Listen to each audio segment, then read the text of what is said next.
Tayo. Alam nyo to guys, ito bato-bato, 150 yan. Saan natin nilalagay yan? Ito, dito. Yan.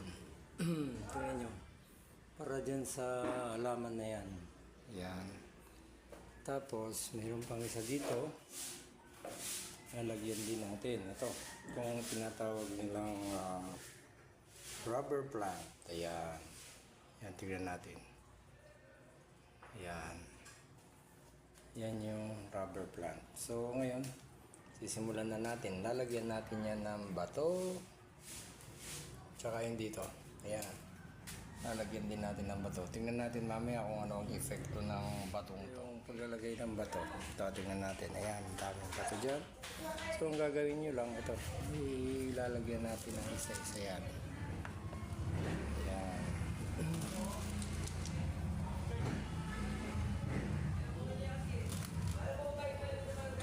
Bali ito guys, pampaganda para gumanda naman yung ating mga halaman, ano? Ayan, lalagyan natin ng bato yan para gumanda ang ating mga halaman. Ayan, pampaganda rin ito.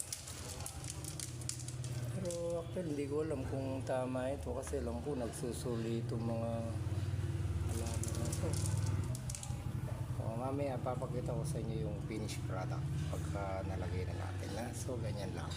So ito, dapat ito pa yung isa. Dapat ito pantayin natin para pag lagay natin ng mga bato ay flat siya, ano? Yan. So lalagyan na natin ngayon ng mga bato. Ganun lang.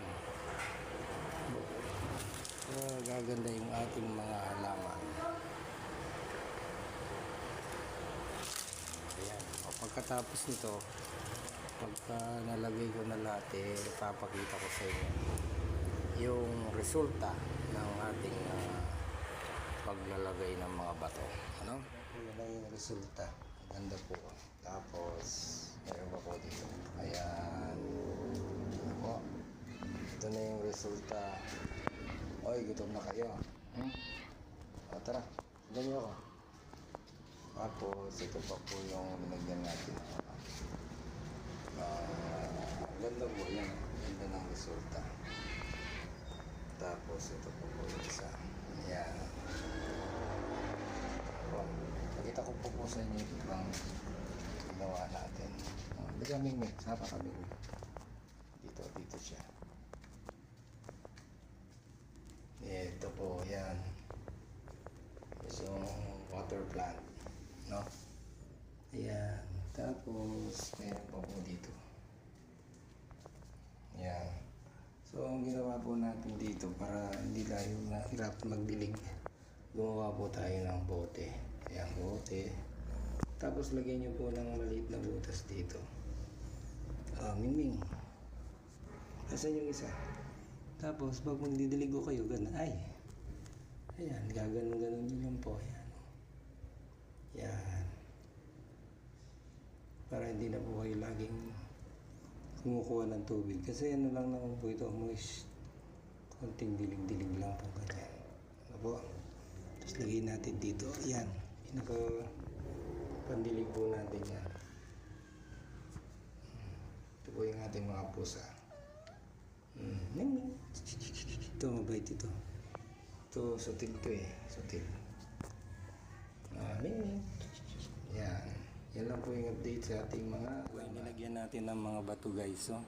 So kagandang tignan nga. Yan, yan. Ito yung ating gumamela. Ay, gumamela ba to? Hindi ko lang kung anong alaman to. Ayan. So ito na yung finished product para sa paglalagay ng mga bato. Ayan. No. So, ang ginagamit nating pandilig dito, ito, pakita ko sa inyo.